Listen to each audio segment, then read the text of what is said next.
Rule 37 के सब rule 5 के तहत बरोज़ जुमेरात 31 मार्च 2022 को होगी।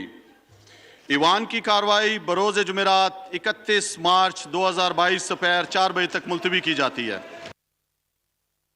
4 बजे तक ईवान की कार्रवाई मुलतवी कर दी गई है। आपको बताते चले कि 31 मार्च 2022 को अब दोबारा से कौमी असम्बली का इजलास होगा। अपोजिशन लीडर शहबाज शरीफ की जानिब से तहरीक अदम एतमाद पेश कर दी गई है। ईवान में कौमी असम्बली का इजलास डिप्टी स्पीकर कासिम सूरी की ज़ेर सदारत हुआ। कौमी असम्बली के इजलास का एजेंडा 27 निकात पर मुश्तमिल था। ये एजेंडा और वज़ीर आज़म इमरान खान के खिलाफ तहरीक अदम एतमाद भी इस एजेंडे में शामिल थी। वज़ीर आज़म के खिलाफ तहरीक अदम एतमाद पर 147 अरकान के दस्तखत मौजूद थे और ईवान में जो हुकूमती जमात है तहरीक इंसाफ उसके 178 अरकान है, जबकि अपोजिशन के अरकान की तादाद है 163 और 172 अरकान की तादाद को यकीनी बनाना है अपोजिशन ने। इस वक्त जो मनाजिर आप देख रहे हैं कौमी असम्बली का इजलास जो है वो जुमेरात से पहर 4 बजे तक मुलतवी कर दिया गया है। अब दोबारा से ये इजलास होगा 31 मार्च 2022 को और वज़ीर आज़म इमरान खान के खिलाफ तहरीक अदम एतमाद पेश कर दी गई है अपोजिशन लीडर शहबाज शरीफ की जानिब से।